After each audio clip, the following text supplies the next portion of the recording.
There was a moment after the Titans vanished when the universe did not celebrate. Stars continued their ancient burn, galaxies turned in their slow spirals, and yet something immeasurable had changed. The great architects of existence, those beings later called celestials and titans, had withdrawn from the visible stage, not in defeat and not in triumph, but in silence. And silence in a universe shaped by hands is never empty. This was the beginning of what scholars of cosmic history would later name the age after the Titans. In earlier eras, worlds were not born by chance. They were seeded. Celestials shaped matter with intent, embedding planets with latent energy, designing stars not only to shine, but to nurture outcomes. When they stepped away, creation did not stop, but it lost its guidance. Gravity remained, physics endured, yet purpose thinned like a fading echo. The first system to fracture was cosmic stewardship. Without celestial oversight, no single intelligence governed the growth of civilizations. Worlds once monitored for balance were left to their own momentum. Some prospered wildly, others burned themselves hollow. This was not abandonment and cruelty, but an experiment in autonomy. The Titans believed that true evolution required uncertainty. On worlds like Xandar, records speak of a sudden surge in self-determination. Technologies once restricted by unseen cosmic thresholds began to advance freely. Energy manipulation, interstellar navigation, and planetary defense systems accelerated. The Nova Corps, in its earliest form, emerged not merely as protectors, but as interpreters of a universe no longer speaking clearly. Elsewhere, the consequences were more severe. On countless unnamed planets, early civilizations collapsed under the weight of freedom. Without celestial correction, ecological systems destabilized. Suns aged faster than expected. Moons fell out of orbit. Entire cultures vanished without ever knowing they were once part of a grander design. And yet, knowledge did not disappear. It scattered. This leads us to the second great transformation of the age, the fragmentation of cosmic knowledge. Before the Titans' withdrawal, understanding was centralized. The Celestials did not teach through language, but through resonance, subtle alterations in reality that guided advanced minds towards certain truths. When that resonance faded, fragments of understanding remained embedded in artifacts, ruins, and genetic memory. The Infinity Stones are the most famous remnants of this era, but they were never alone. Across the cosmos, lesser constructs existed, devices attuned to time dilation, consciousness transfer, and probability manipulation. Many were misunderstood, some were worshipped, others were dismantled and repurposed into weapons by civilizations no longer remembered why such power existed. On Nowhere, the severed head of a celestial became both city and shrine. Its inhabitants lived inside a god's remains, mining knowledge from bone and nerve without comprehending the being's original function. This was not desecration, but adaptation, a defining trait of the age. As knowledge spread unevenly, belief systems began to diverge. This marks the third defining shift, the rise of localized divinity. With the Titans gone, many worlds turned inward. Gods emerged not from cosmic truth, but from cultural need. On Asgard, the Aesir were already established, but their understanding of the wider universe narrowed. Odin, once a seeker of cosmic wisdom, became a guardian of borders. The Bifrost connected realms, yet Asgard no longer listened beyond them. On other planets, beings of immense but limited power were elevated to godhood. These entities could shape storms, minds, even time within constrained systems, yet they were not architects of reality.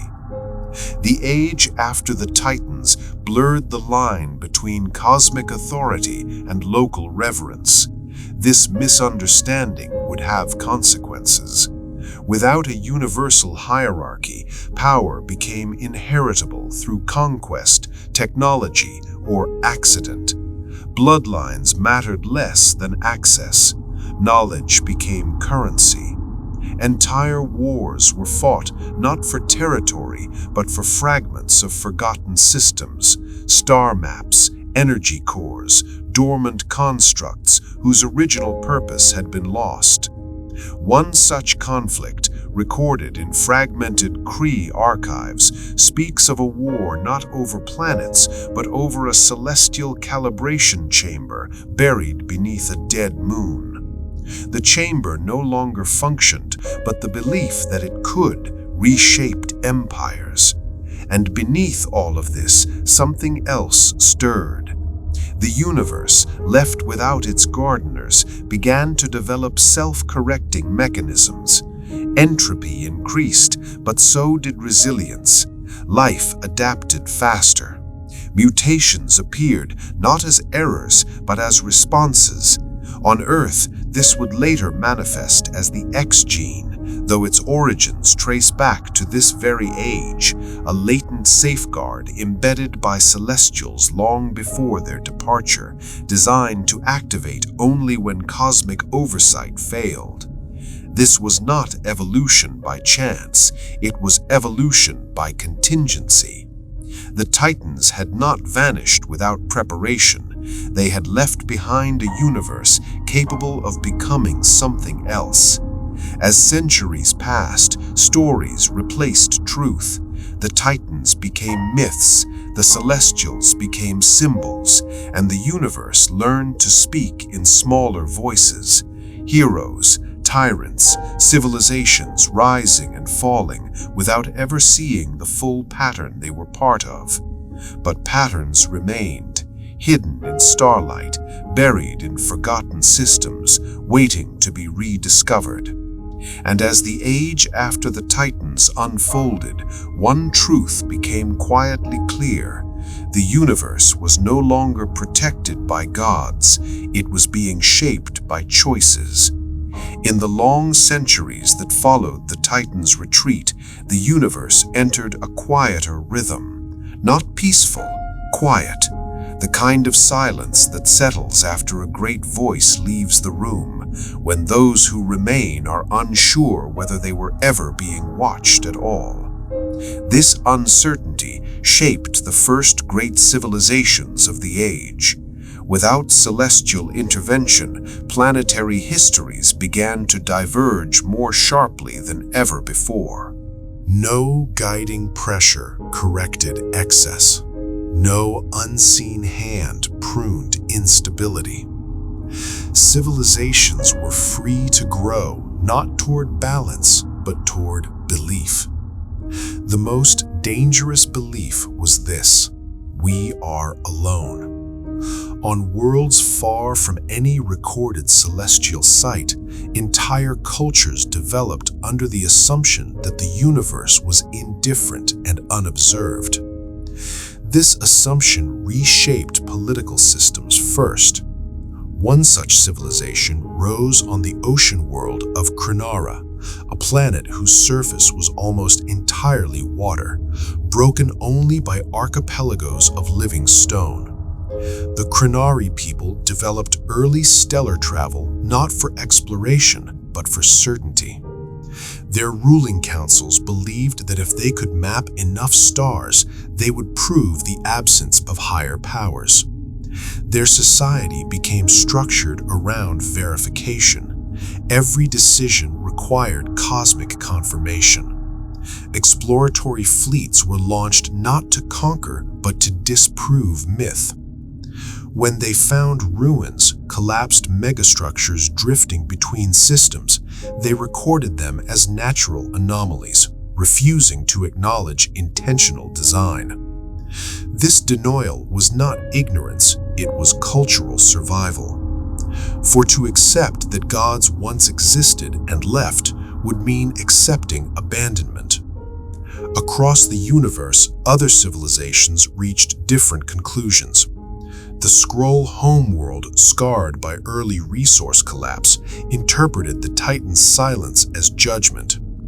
Their culture reorganized around adaptation rather than permanence. Shapeshifting became not only a biological trait, but a philosophy. Identity was fluid, home was temporary. Survival mattered more than truth. Here we see a new system emerge, adaptive civilization. Unlike the rigid empires of earlier cosmic eras, post-Titan societies learned to remain unfinished. Borders shifted, leadership rotated, even history was rewritten periodically to prevent stagnation. The Skrulls did not preserve monuments, they preserved patterns of survival. This adaptability would allow them to endure long after more stable civilizations burned out. But adaptation alone was not enough. As cosmic knowledge fragmented, power condensed into relic nodes, specific locations where pre-Titan systems still influenced reality. These nodes became centers of conflict, trade, and pilgrimage. One such node lay hidden within a dying star cluster known in later records as the Ash Spiral. Within it existed a partially intact gravitational lattice, a celestial-designed structure that stabilized stellar formation. Without maintenance, the lattice faltered, causing stars to collapse unpredictably. Several civilizations discovered fragments of its function and attempted to control it. This marks the beginning of technological divination. Species that gained access to relic systems began to treat technology as sacred. Engineers became priests. Maintenance rituals replaced worship. Failure was interpreted as heresy rather than error. The Kree Empire emerged during this phase, built not only on military might, but on belief in cosmic order through enforcement. They interpreted the Titans' absence as permission. If the universe no longer had guardians, then order must be imposed. Thus, the Kree Supreme Intelligence was born, not merely as an AI, but as a symbolic replacement for absent gods. It unified knowledge, suppressed dissent, and curated memory. History became selective. This introduces another system of the age, controlled remembrance. Unlike earlier eras where knowledge was lost through collapse, the age after the Titans saw knowledge deliberately restricted. Empires learned that controlling the past was as powerful as controlling territory. Truth became dangerous. Meanwhile, other worlds took the opposite path. On primitive Earth, untouched by interstellar empires, celestial influence lingered in subtler ways. Ancient structures, aligned with stars that no longer held meaning, were built instinctively rather than knowingly. Myths of sky beings, giants, and watchers appeared across cultures, not as shared history, but as echoes. Earth's uniqueness lay in its delayed awareness. Where other planets encountered relics directly, Earth inherited genetic contingency. The Celestials had embedded potential rather than instruction. When cosmic silence fell, Earth did not notice because it had never known the voice. This allowed human civilization to develop without the psychological burden of abandonment. Elsewhere, the emotional consequences were severe. Records recovered from Xandarian deep archives describe entire generations afflicted what modern scholars call cosmic grief, a cultural melancholy resulting from the belief that existence had lost its witness. Art became introspective. Architecture turned inward. Music slowed.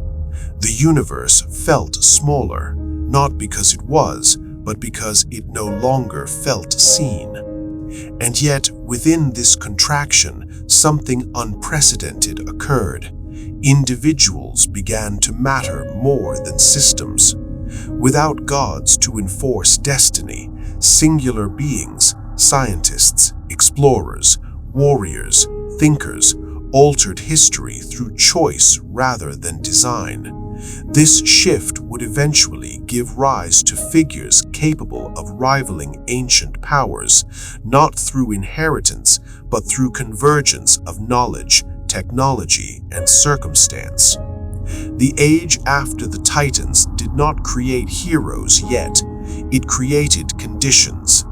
Conditions where power could emerge unexpectedly, where morality was no longer externally defined, where civilizations had to decide whether survival justified domination or whether freedom required restraint.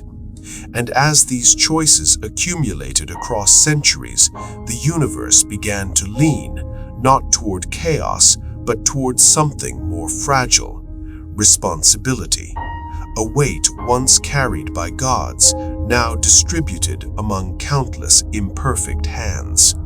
But the greatest test of this age had not yet arrived, because the Titans were not the only ones who noticed the silence. Something older, buried deeper in reality itself, had begun to listen. The silence left by the Titans did not remain empty. It only felt empty to those who listened outward. Beneath the visible universe, below stars, matter, and even time itself, there existed structures older than celestial design. Not beings in the traditional sense, but processes embedded into reality before intention had language. During the era of the Titans, these processes remained dormant, suppressed by constant cosmic regulation. When that regulation faded, the universe did something subtle. It began to listen inward. This marks the quiet emergence of what later scholars would call the listeners, not entities with will, but reactive forces that responded to imbalance. They were not guardians nor destroyers, they were recorders. The first system to awaken was cosmic memory. In pre-Titan epochs, memory was external. Celestials preserved outcomes by shaping worlds directly, ensuring that history flowed within acceptable parameters. After their withdrawal, reality itself assumed the task. Events were no longer corrected, but they were remembered, encoded into space-time. This is why certain locations across the universe began to exhibit anomalies. On planets that experienced mass extinction, time behaved irregularly. On worlds scarred by prolonged conflict, probability distorted. These were not accidents, they were impressions, reality developing something akin to scar tissue. One such location would later be identified near the ruins of Morag, long before the Power Stone's rediscovery.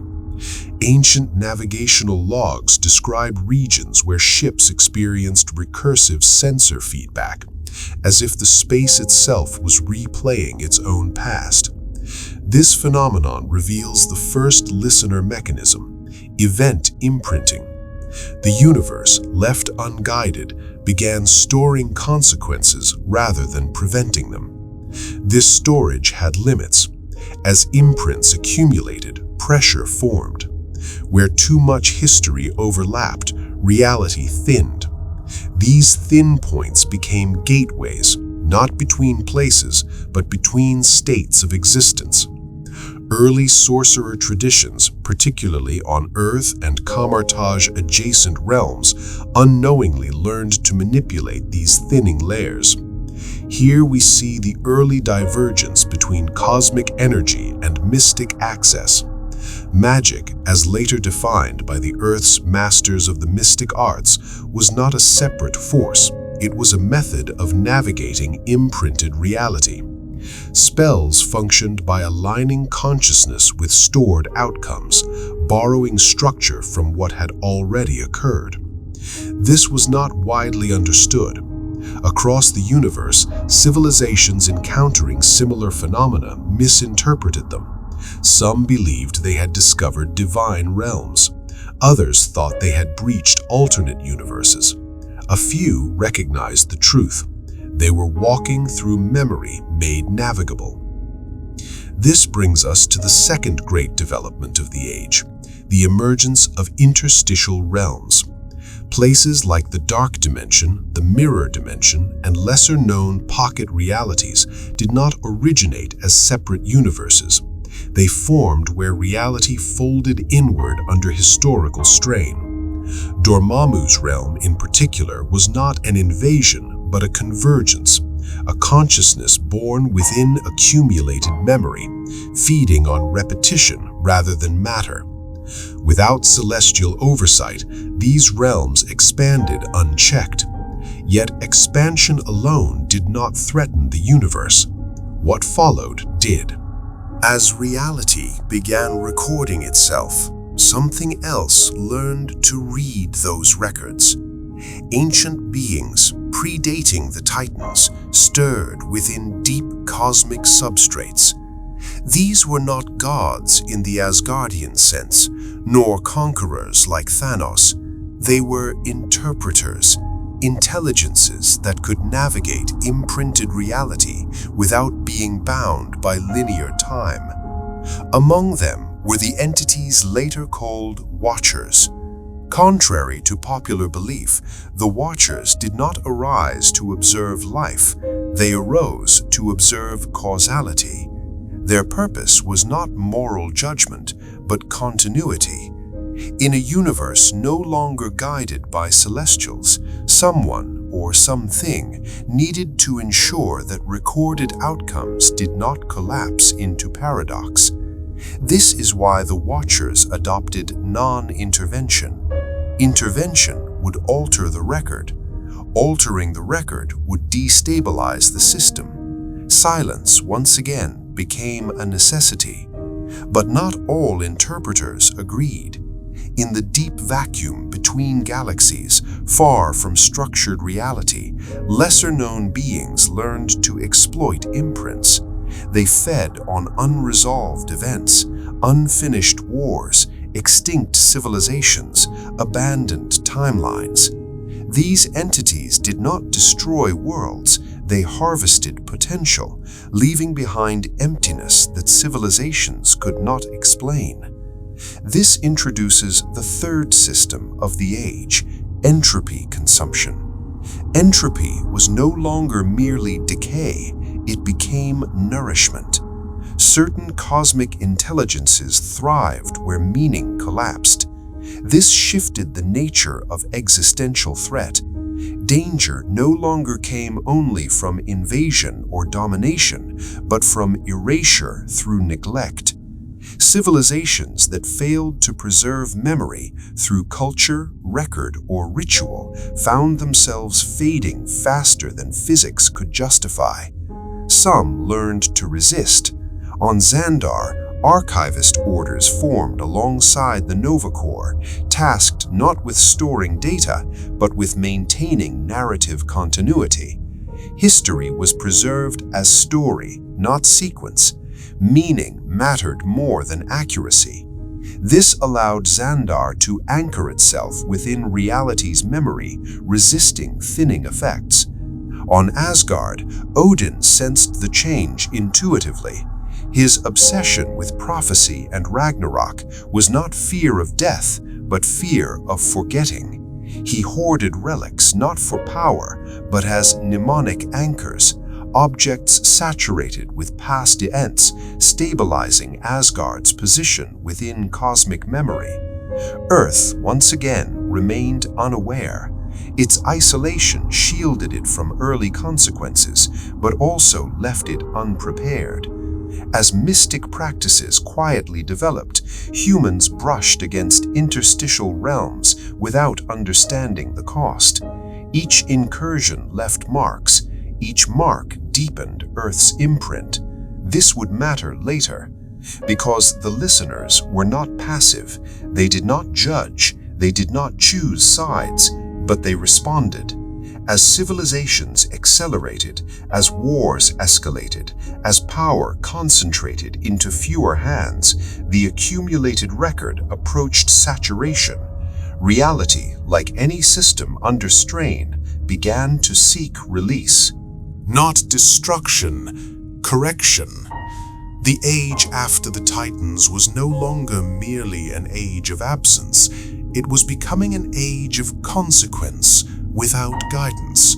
And in the depths where memory converged, something new began to form. Not a god, not a titan, but a mechanism capable of forcing balance where choice had failed.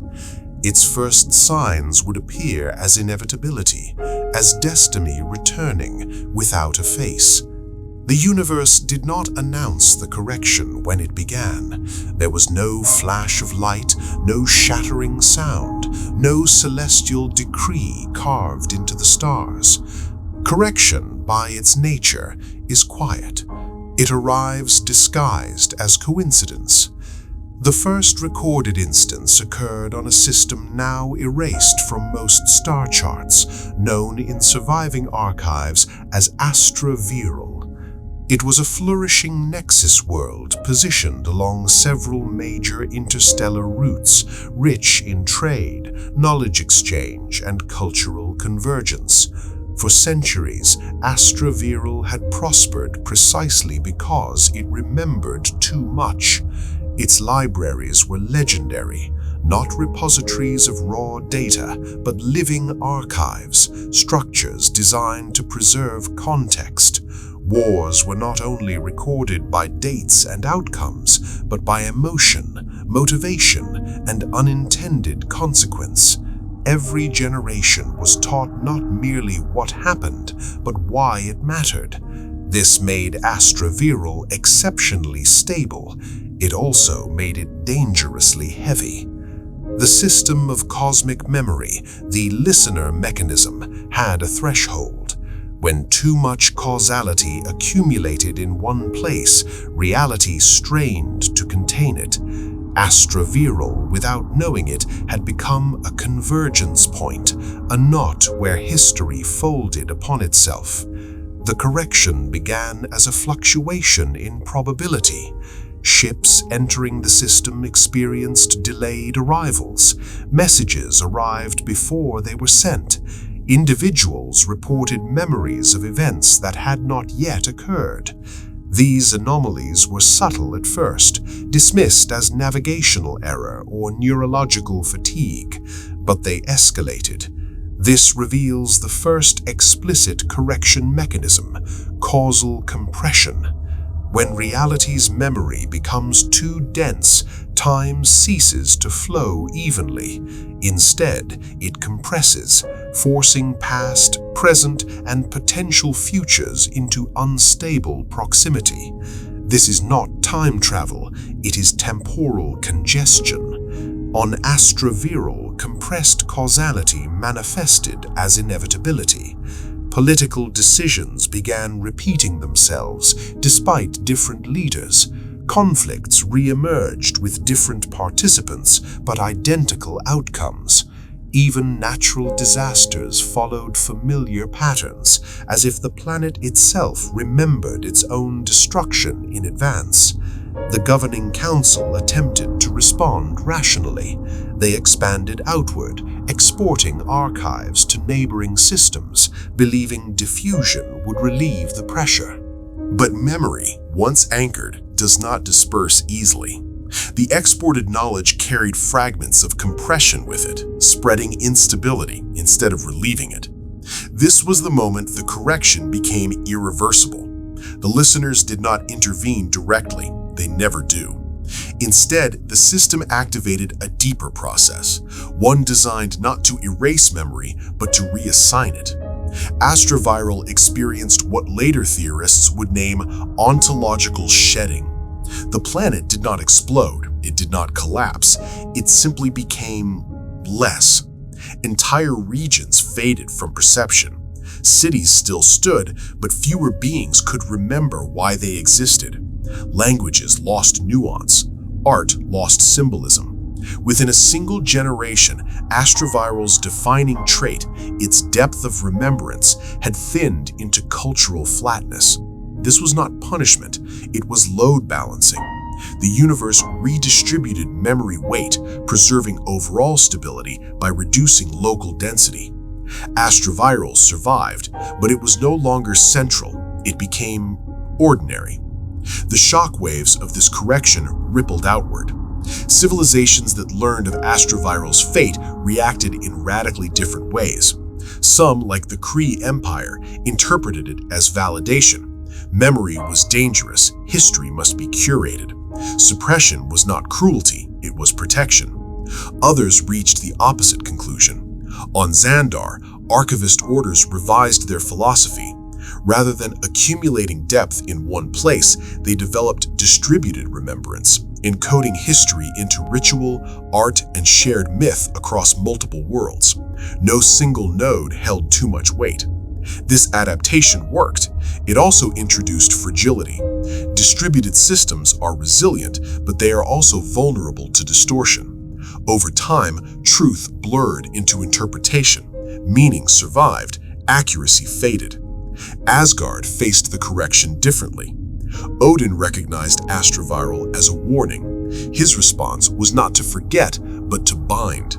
He began anchoring Asgardian memory into physical artifacts, runes, weapons, relics, each saturated with specific events. These objects stabilized memory locally, preventing compression. This explains why Asgardian relics exert such influence over reality. They are not powerful because of magic alone, they are memory anchors, resisting the universe's tendency to smooth over significance. But anchoring has consequences. Anchors create stress elsewhere. As memory was bound into objects, surrounding reality compensated by thinning. This would later contribute to the vulnerability of the 9 realms, stable internally, fragile collectively. Earth, once again, remained peripheral. Yet even Earth felt distant tremors. Across ancient human cultures, myths began to simplify. Gods lost complexity. Stories collapsed into archetypes. Nuance disappeared, replaced by moral clarity. This was not cultural immaturity, it was cosmic compression manifesting gently. The universe was reducing narrative density where it could. But compression could not solve everything. Some systems resisted shedding. Some worlds clung to memory with obsessive intensity. These became hotspots, regions where correction escalated from thinning to severance. One such severance would later be associated with the disappearance of entire star clusters, rewritten in surviving maps as empty voids. No debris, no radiation, just absence. These were not destroyed, they were forgotten. This introduces the most severe correction mechanism yet, ontological deletion. When reality cannot redistribute memory safely, it removes the node entirely. The universe does not mourn these losses, it simply closes the loop. Only a few beings noticed. The Watchers recorded these deletions meticulously, not to prevent them, but to understand their pattern. They began to recognize a terrifying possibility. The universe was learning to correct itself without regard for life. Balance was emerging, but empathy was not part of the system. The age after the Titans had crossed a threshold. Correction was no longer theoretical, it was active. Civilizations now faced a choice they could not fully comprehend: to remember deeply and risk collapse, or to forget gently and survive incomplete. And somewhere beyond causality and choice, the mechanisms of correction continued to refine themselves, preparing for a moment when memory, power, and intent would converge in a way no redistribution could resolve. That moment would require something far more drastic than thinning. It would require judgment. Once correction became observable, fear took a new shape. It was no longer the fear of invasion, nor of extinction by war or famine. It was the fear of being noticed, of accumulating too much consequence, too much memory, too much influence, and triggering the universe's quiet response. Civilizations began to behave differently once they understood this. The first to adapt consciously were not empires, but strategists of inevitability.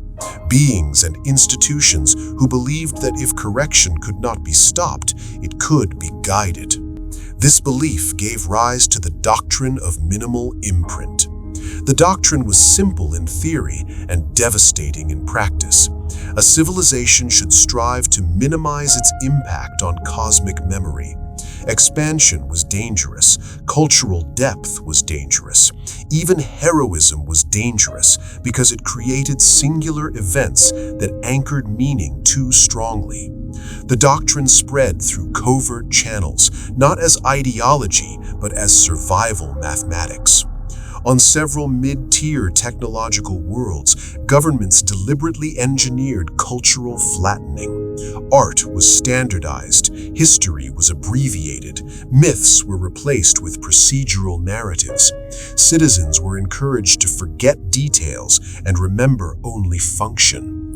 These worlds became invisible to correction. They also became hollow. This reveals a new system of the age, intentional insignificance. By reducing narrative weight, these civilizations avoided compression, thinning, and deletion, but they paid a subtler price. Innovation slowed, moral frameworks weakened, societies endured, but they ceased to matter. Not everyone accepted this outcome. Some sought the opposite approach. If the universe corrected based on accumulated consequence, then perhaps consequence could be exported.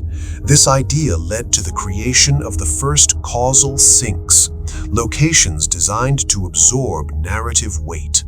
These were not prisons or dumping grounds in the traditional sense. They were carefully engineered zones where events could occur without imprinting strongly on reality.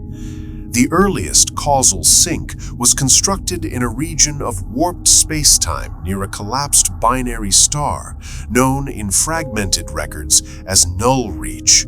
Within null reach, cause and effect functioned, but memory did not bind. Actions taken there faded quickly from cosmic record. Wars could be fought, experiments conducted, entire populations could be relocated temporarily, all without adding to universal strain. Null reach became invaluable. It also became corrupting. Powers that discovered null reach used it not for balance, but for concealment. Atrocities were hidden. Technologies were tested without ethical restraint. Leaders believed they had found a loophole in the universe's correction system. They were wrong. This introduces another core mechanism: delayed convergence. Causal sinks did not erase memory, they postponed it. Events unrecorded locally accumulated in the substrate of reality, unbound to location but not to existence. When convergence occurred, the release was catastrophic. Null reach eventually collapsed, not by explosion, but by inversion. The region folded inward, compressing all deferred consequence into a singularity of meaning. What emerged was not a black hole, but a void of interpretation. Beings entering afterward reported loss of identity, memory fragmentation, and existential disassociation. Null reach had become a warning. But the most ambitious attempt to outthink correction came from individuals rather than civilizations. This is where Thanos of Titan enters the narrative, not as conqueror, but as theorist. Long before his crusade became violent, Thanos studied patterns of collapse across recorded history. He observed civilizations erased not by war, but by imbalance, by unsustainable growth of consequence. Titan's fall was not merely ecological, it was narrative. Too much knowledge, too much advancement, too much expectation of permanence. Thanos concluded that correction was inevitable. His solution was not domination, but preemptive reduction. By halving life, consequence would be halved, memory density would decrease, the universe would stabilize without requiring deletion or thinning. In his mind, this was mercy, not only for life, but for reality itself. This reframes his philosophy as an attempt to cooperate with correction rather than oppose it. The Infinity Stones were not weapons in this context, they were calibration tools, artifacts capable of executing adjustment across all systems simultaneously without creating localized overload. The snap, had it remained singular and unchallenged, would have functioned as a universal shedding event. But singular events create massive imprints. Thanos underestimated the paradox, correction triggered by correction. The snap added more narrative weight than it removed.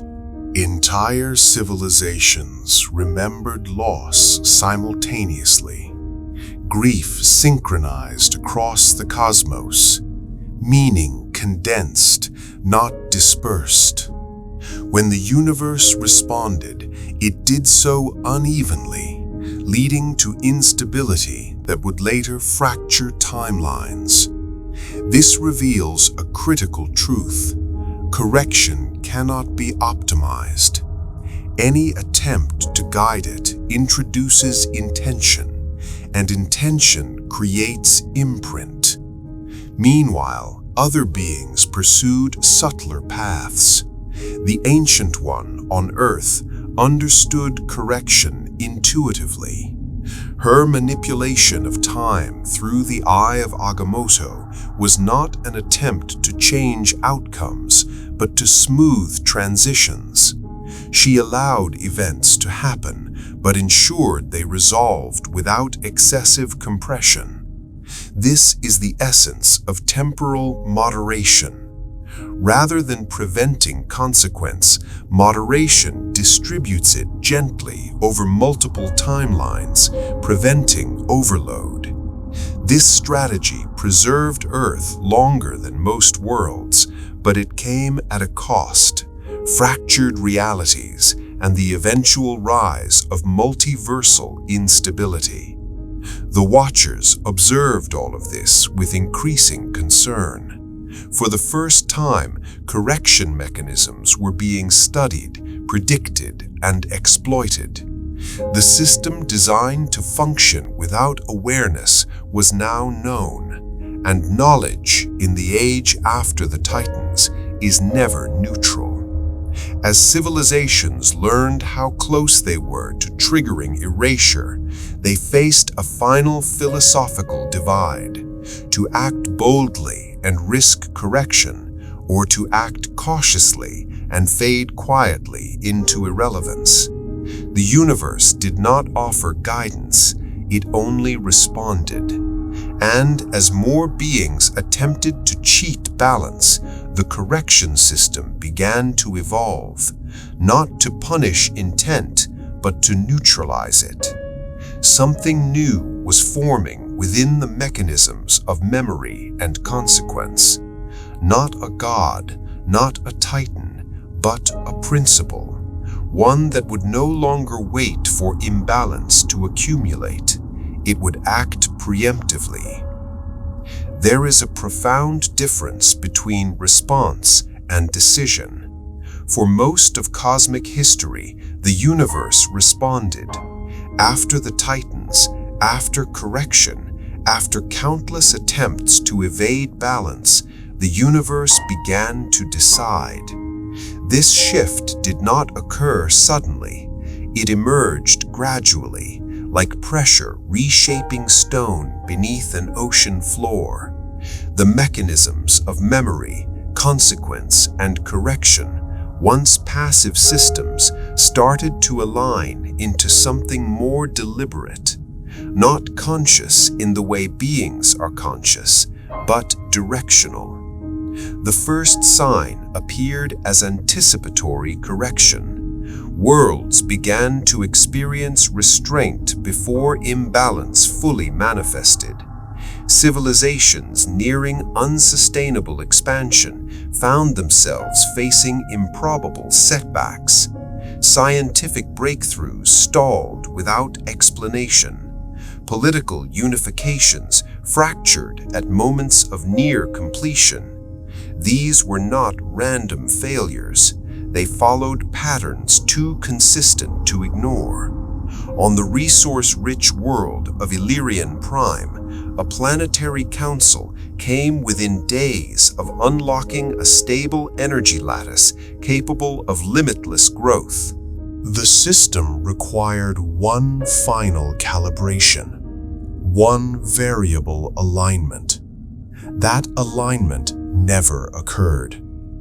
Every attempt produced micro-variations, each one mathematically impossible to predict. Engineers could not explain it. No sabotage was detected.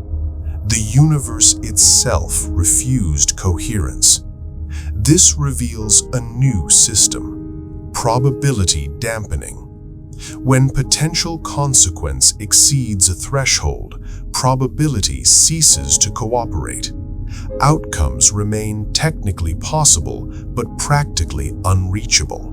Reality does not forbid advancement, it renders it unfinishable.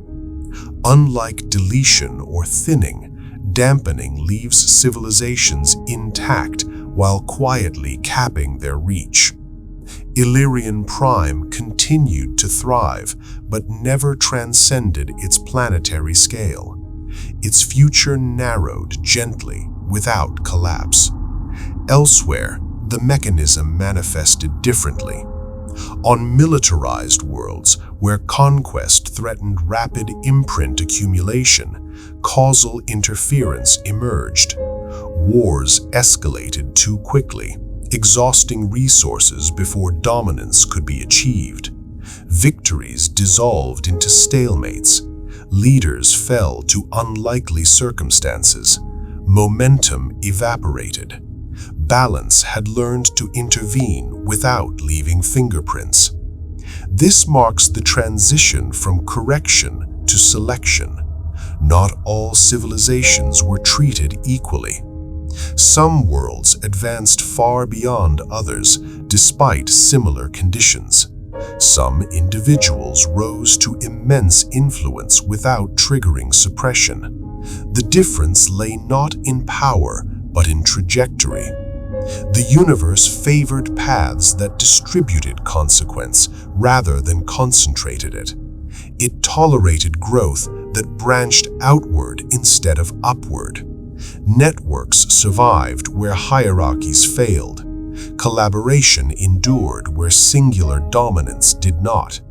This is why certain alliances, loose, decentralized, and adaptive, persisted while empires fractured. The Nova Corps, despite repeated crises, remained viable. Its power was spread across many actors, many systems, many decisions. No single event defined it. No singular leader anchored its meaning. By contrast, centralized powers drew attention. This principle extended beyond civilizations to individuals. Beings who embodied singular destiny, prophets, conquerors, chosen saviors, experienced resistance. Their paths became crowded with improbability. Their victories demanded increasing sacrifice. Their stories accumulated weight rapidly. The universe was not hostile to heroes, it was wary of inevitability. This explains why certain figures, despite immense capability, repeatedly encountered limitation, not because they lacked strength, but because their outcomes threatened narrative compression. Here we encounter the paradox of champions. Heroes exist to resolve imbalance, but resolution itself creates imprint. The greater the resolution, the heavier the memory. The universe responded by fragmenting heroism, spreading impact across teams, across timelines, across interpretations. Earth's Avengers were not an accident of culture, they were a structural necessity. No single hero could bear the weight of planetary consequence without triggering correction. Together, their imprint diffused. Loss, victory, failure, and recovery distributed across many lives rather than anchoring to one. This diffusion delayed correction, but it did not eliminate risk. As multiversal awareness grew, particularly after temporal manipulation became known, balance faced a new challenge: parallelization. If consequence could be spread across multiple timelines, then perhaps no single reality would accumulate enough weight to trigger correction. This belief drove reckless experimentation. The universe adapted again. Instead of correcting individual timelines, balance began evaluating convergence density, the overlap of meaning across realities. Events repeating across universes created resonance. Resonance attracted attention. This is why certain moments, specific battles, sacrifices, betrayals, echoed across timelines. They were not fixed points by decree, but by statistical inevitability. When too many realities repeated the same outcome, the universe identified it as a compression risk. This led to the most advanced mechanism yet: selective pruning. Entire timelines were not erased for being chaotic, but for being redundant. If a reality contributed no unique variation, no new distribution of consequence, it was quietly removed. This was not cruelty, it was optimization. The Watchers understood this with growing unease. Their role shifted subtly. No longer mere observers of causality, they became curators of divergence, recording not what happened, but what differed. Difference mattered more than outcome. A timeline where a war was lost differently was safer than one where it was won identically. This explains the increasing fragility of the multiverse. It was not collapsing due to chaos, but due to similarity. Too many realities telling the same story strained the system. Balance sought variety, but variety carries risk. As correction became selection, the universe's tolerance for deviation narrowed. Experimental realities were allowed, but not indefinitely. Beings who pushed too far, who bent probability repeatedly, who imposed singular vision across worlds, became destabilizers. Not vivens, instabilities. This reframing changes everything. Threats in the age after the Titans are not defined by morality, but by density of intent. The more a being insists on a specific outcome, the heavier their imprint. The universe resists not evil, but insistence. Choice must remain distributed. And yet, something within this system began to falter. Selection requires criteria. Criteria imply preference. Preference edges dangerously close to judgment. Balance in learning to choose risked becoming biased.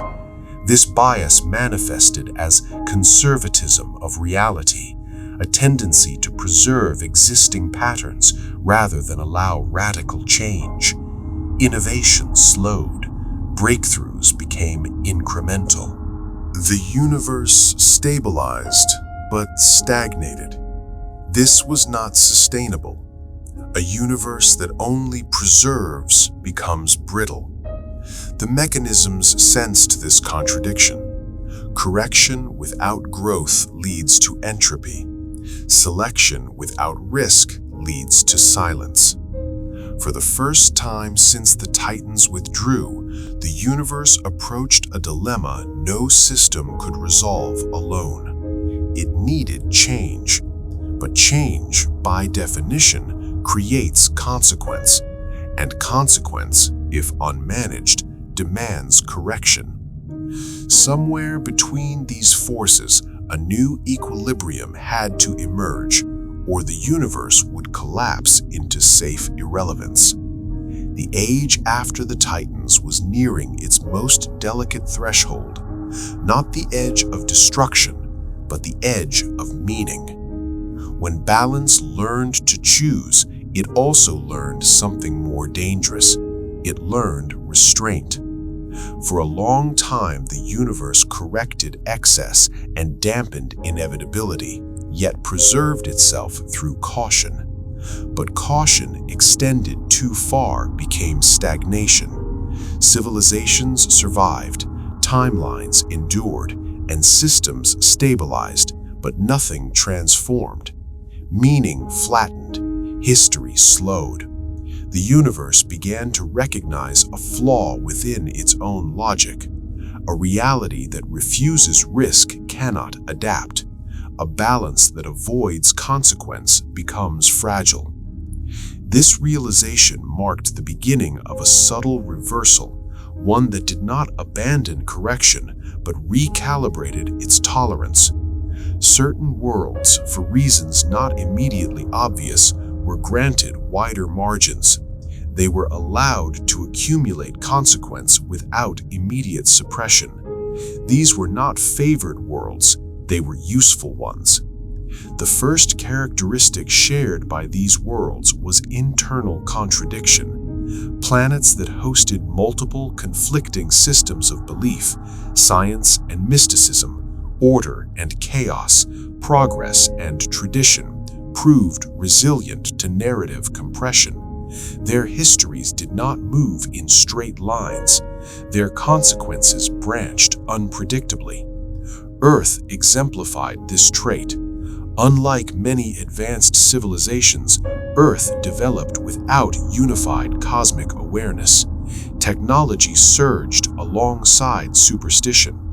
Empires rose while myths persisted. Even as global systems formed, local identities resisted absorption. From the perspective of cosmic balance, Earth was inefficient. That inefficiency made it valuable. Because consequence distributed unevenly, Earth's imprint never condensed cleanly. Victories were partial, losses were unresolved. Progress arrived alongside regression. Meaning diffused naturally. This reveals a new system, chaotic diffusion. Worlds that internalize contradiction generate noise within causality. That noise prevents compression. Balance tolerates such worlds not out of mercy, but because they self-regulate narrative density. Other such worlds existed.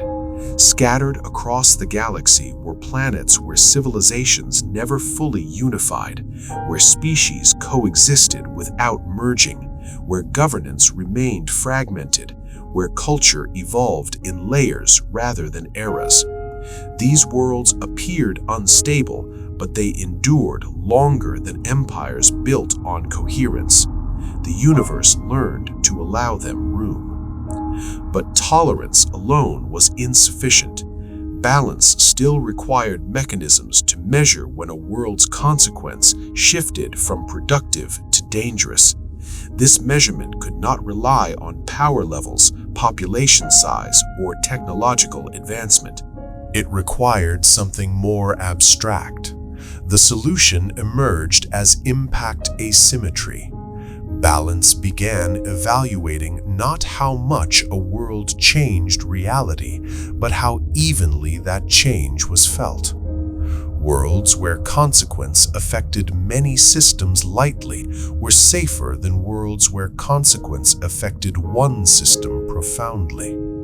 This explains a long-standing paradox. Some planets wielded terrifying weapons without triggering immediate correction, while others collapsed under far smaller transgressions. The difference lay in distribution. A single planet-destroying event, if isolated, could be absorbed. A cultural shift that redefined destiny across many timelines could not. This is why Earth's repeated crises, alien invasions, temporal breaches, dimensional incursions, did not result in erasure. Each event fractured consequence rather than focusing it. No single narrative defined the planet. Earth mattered, but inconsistently, and inconsistency was protection. However, granting worlds greater tolerance introduced a new risk. If some worlds were allowed to matter more, others would matter less. Balance began favoring narrative laboratories, places where variation was encouraged. This introduced bias, even if unintentional. The Watchers observed this with concern. Their records show increasing divergence in correction thresholds. Some realities were pruned quickly, others persisted despite repeated instability. The system was no longer purely reactive or neutral, it was curating outcomes. This led to the emergence of a new cosmic tension, selective significance. Worlds allowed to matter became hubs of convergence. Beings across the universe were drawn to them: refugees, conquerors, scholars, anomalies. These worlds accumulated attention, which risked compression. Balance responded again, refining its approach. Instead of suppressing significant worlds, it began shaping roles within them. This is where the concept of localized inevitability arose. On favored worlds, certain outcomes became likely but not guaranteed. Heroes emerged but failed. Villains rose but fragmented. Catastrophes occurred but left unresolved scars. These worlds became engines of unresolved meaning. Earth's repeated near apocalypses were not failures of balance, they were calibration cycles. Each cycle tested how much consequence the world could bear without collapsing into singular narrative. Each time, Earth survived, not intact, but altered. The changes were uneven, ensuring continued diffusion. Other worlds were not so fortunate. Planets that achieved coherence, perfect governance, unified belief, singular purpose became brittle. When stress arrived, it focused. Correction followed swiftly. This reframes the fate of many lost civilizations. They were not punished for arrogance or ambition. They were removed because they became too clear. Clarity is dangerous in a universe governed by memory. Ambiguity preserves flexibility. As balance refined its tolerances, a final complication emerged. Certain beings learned to anchor themselves across significant worlds, distributing their own consequence deliberately. These individuals did not dominate a single timeline or planet. They moved between them, influencing lightly, withdrawing before compression could form.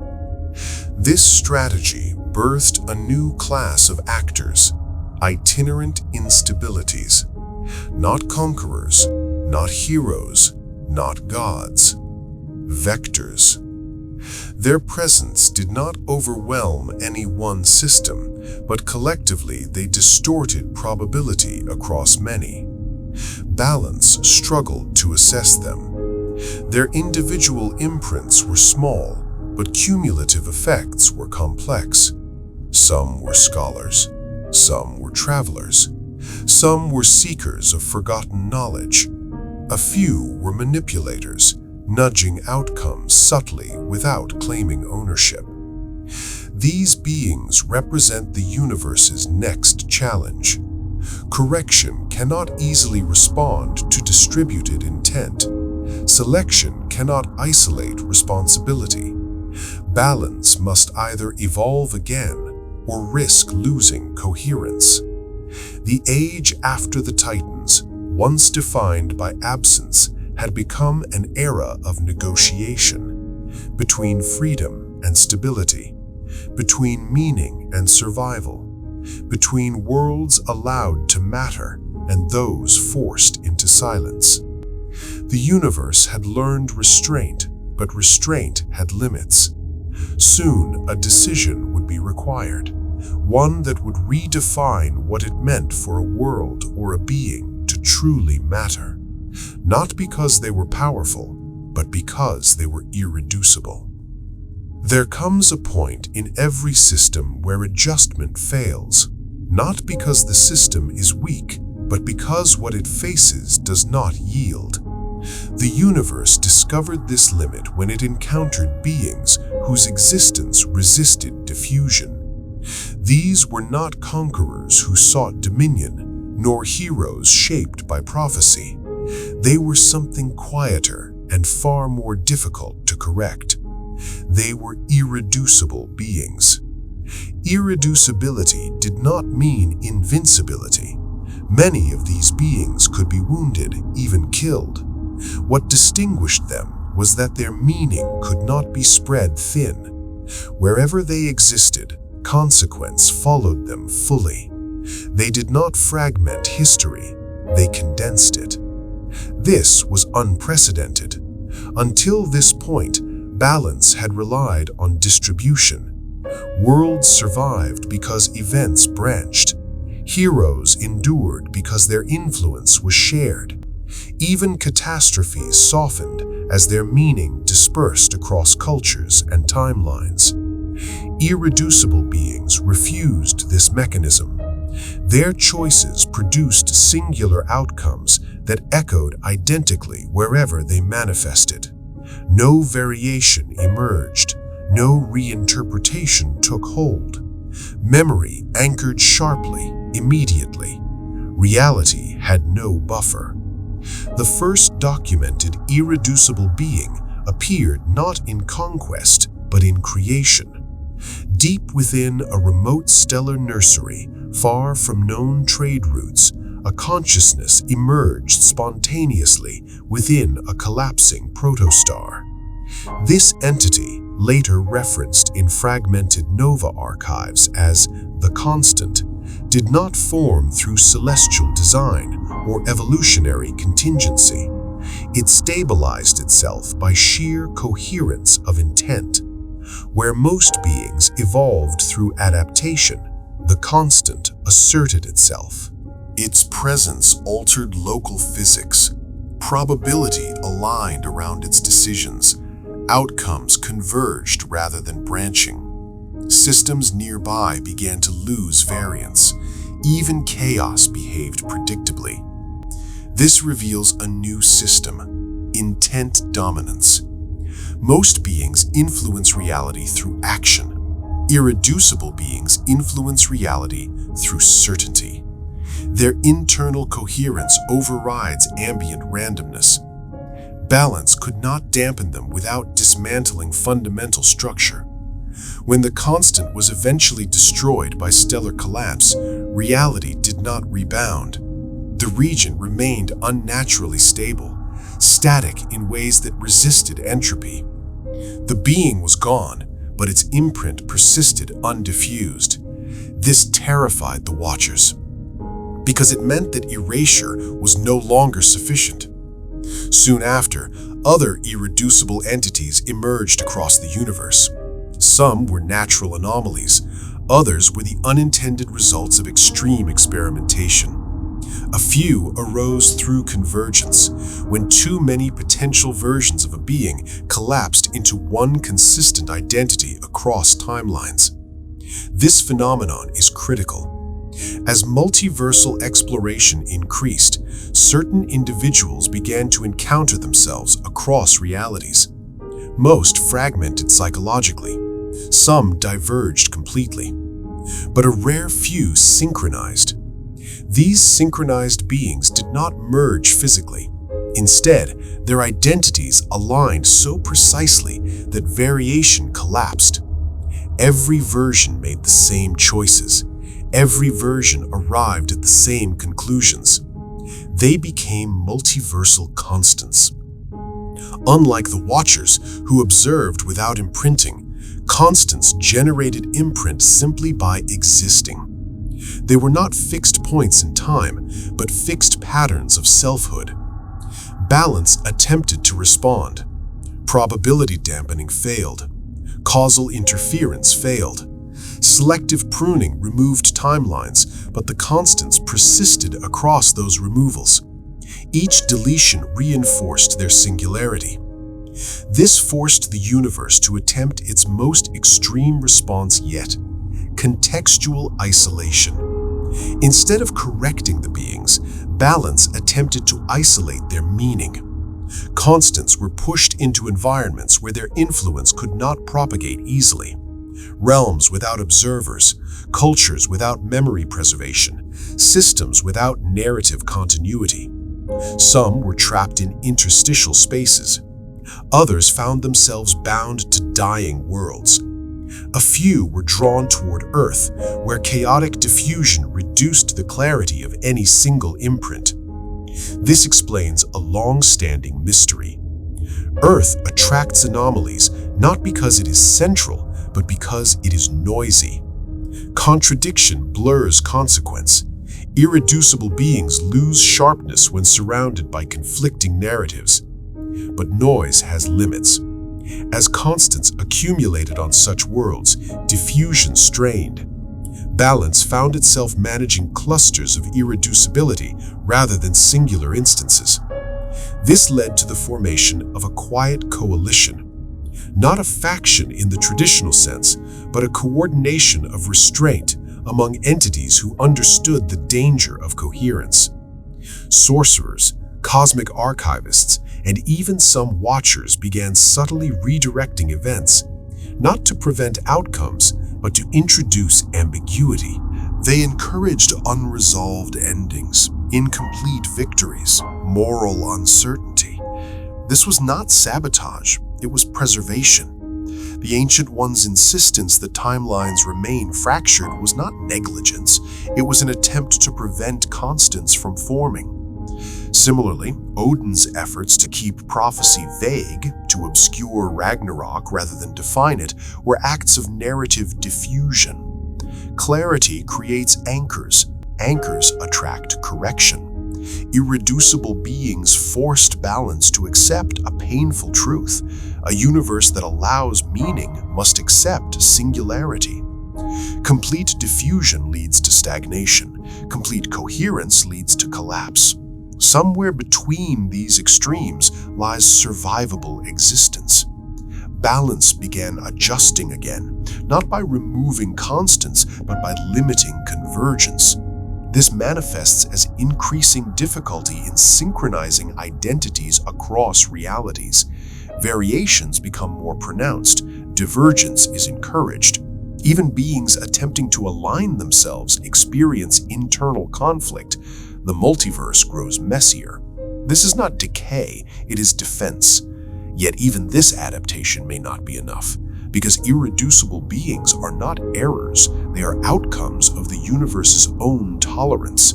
They arise when freedom, memory, and choice intersect too cleanly. They are what happens when existence stops hesitating, and hesitation, the universe has learned, is essential.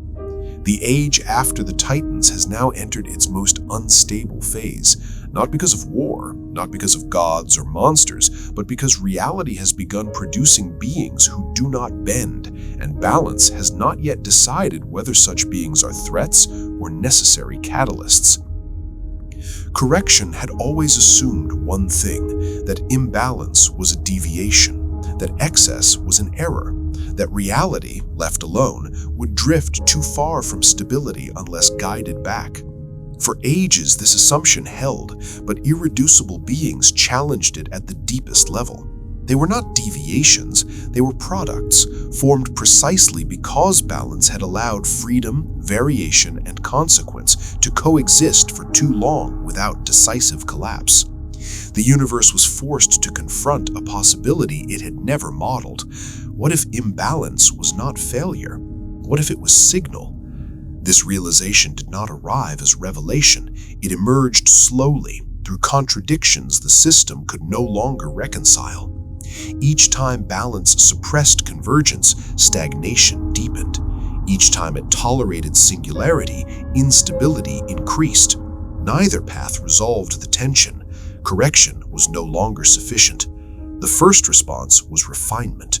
Balance attempted to contextualize irreducibility not as a property of beings, but as a phase. It theorized that constants might resolve naturally over time, dissolving as their narratives completed. But irreducible beings did not complete, they persisted. Their presence suggested that meaning itself could stabilize without diffusion. That coherence did not automatically lead to collapse. That perhaps the universe's fear of clarity was inherited from a prior era, an overcorrection born of Titan-scale control. This brings us to the oldest unresolved influence in cosmic structure, legacy bias. The Titans had shaped reality under the assumption that order must precede freedom. Balance, emerging from their absence, had inherited this architecture. Its systems of memory, correction, and selection were designed to prevent domination by singular will. But irreducible beings were not dominating reality, they were inhabiting it fully. The universe began testing a radical hypothesis. Instead of suppressing coherence, what if it allowed localized completion? The experiment began quietly. In several isolated regions, balance withdrew its dampening mechanisms entirely. Probability interference ceased, selection thresholds relaxed. Consequence was allowed to accumulate unchecked, but only within carefully bounded contexts. These regions did not collapse, they resolved. Civilizations within these zones reached natural conclusions. Some ascended, some ended, some transformed beyond recognizable forms. Crucially, their narratives closed. Meaning condensed, then stabilized, then dissipated naturally, without triggering broader correction. This reveals a profound system shift, bounded significance. The problem had never been consequence itself, it was uncontained consequence. When meaning overflowed into surrounding systems, compression occurred. But when consequence was allowed to complete within defined limits, it dissipated without harm. The universe had been intervening too early. Correction prevented resolution. Balance had mistaken endurance for health. With this realization, the question changed. The universe no longer asked, how do we prevent collapse? It asked, where may collapse safely occur? This reframing altered everything. Balance began identifying containment horizons, natural boundaries where narratives could unfold fully without destabilizing adjacent realities. These boundaries were not walls or barriers, they were contextual limits, cultural isolation, temporal segmentation, dimensional variance. Earth, once again, fit the criteria. Its internal contradictions, rapid turnover of eras, and fragmented memory made it uniquely capable of resolving intense consequence locally. Catastrophe did not echo cleanly outward. Victory did not unify meaning. Loss did not synchronize grief across worlds. Earth's stories ended often, messily, incompletely, but ended. This is why balance permitted Earth to host irreducible beings. Not because Earth was favored, but because it was absorbent. Other worlds were selected similarly. These became resolution worlds, places where significance could peak and dissolve. Balance did not protect them from suffering. It protected the universe from them. This redefined sacrifice. Worlds that mattered deeply did so at a cost. They bore consequence so others would not. Their histories were allowed to sharpen, knowing they would eventually blur. But not all beings accepted this role. Some irreducible entities recognized what was happening. They understood that they were being allowed to exist not as individuals, but as functions, catalysts for resolution. This sparked the final resistance of the age, not rebellion against balance, but refusal to be contextualized. These beings sought to escape containment horizons. They attempted to carry resolved meaning outward, to imprint clarity across multiple systems. Their goal was not domination, but universality. They believed meaning should not fade. Balance responded with restraint. It did not erase them, it did not confront them directly. Instead, it limited transfer. Cross-context translation became unstable. Technologies malfunctioned. Portals misaligned. Interdimensional travel degraded narrative coherence. Beings could leave resolution worlds, but their significance could not travel intact. This is the origin of dilution upon departure. A hero leaving Earth was not diminished in power, but in narrative clarity. Their story fractured, interpretations diverged, legacy blurred. The being persisted, but the meaning did not. This protected the wider universe, but it also introduced a quiet sorrow. Nothing meaningful could remain meaningful everywhere. Balance had evolved beyond correction. It had become curatorial. Not choosing outcomes, but choosing contexts. Not suppressing imbalance, but allocating it. The age after the Titans was no longer defined by absence, correction, or selection. It was defined by containment of meaning. Yet one final problem remained. Containment assumes boundaries.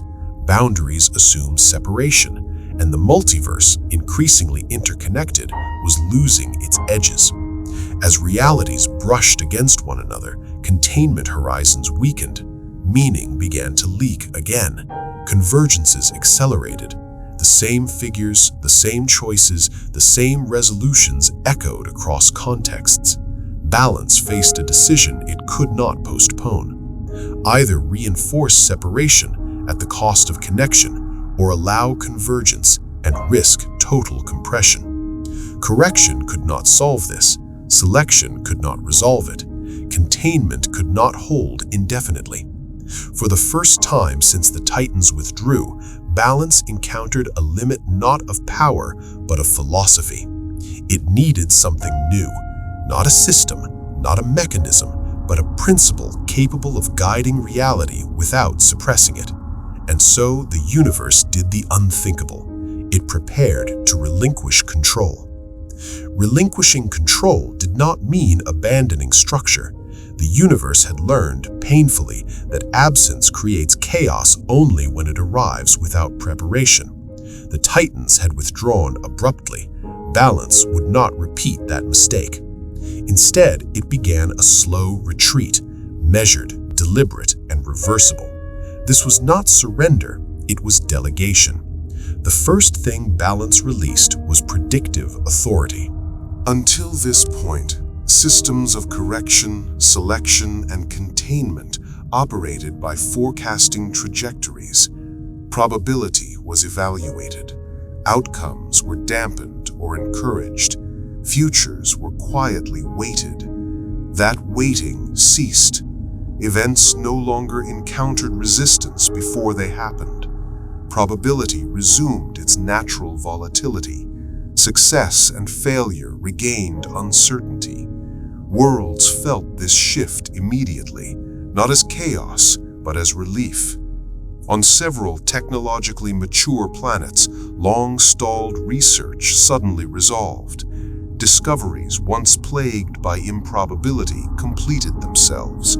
Political movements that had fractured prematurely reached cohesion. Some of these successes led to prosperity, Others led to catastrophe. Balance did not intervene.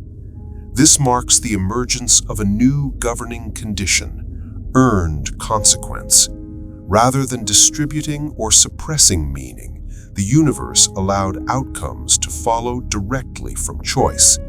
Correction did not vanish entirely, but it retreated into a secondary role, no longer shaping paths, only responding to extreme divergence. For the first time since the Titans era, the universe trusted beings to bear the weight of their own decisions. But trust required safeguards. The second release was subtler, interpretive autonomy. Previously, memory itself had structure, events imprinted in patterned ways, meaning clustered predictably. With balance stepping back, memory became less rigid. Different observers remembered the same event differently, without convergence. This fragmentation was intentional. A single event could now hold multiple valid interpretations simultaneously, preventing singular narrative anchors from forming. Irreducible beings lost some of their coherence, not through suppression, but through multiplicity of perception. Meaning became relational. This system shift allowed irreducible beings to exist without collapsing reality. Their actions still mattered, but what they meant varied depending on context, culture, and distance. No single interpretation dominated. Balance had not destroyed irreducibility, it had surrounded it with ambiguity. The Watchers recognized this change immediately. Their role transformed again, not as curators of divergence, but as witnesses of plurality. Recording one truth was no longer sufficient. They documented contrasts, disagreements, and contradictions. This was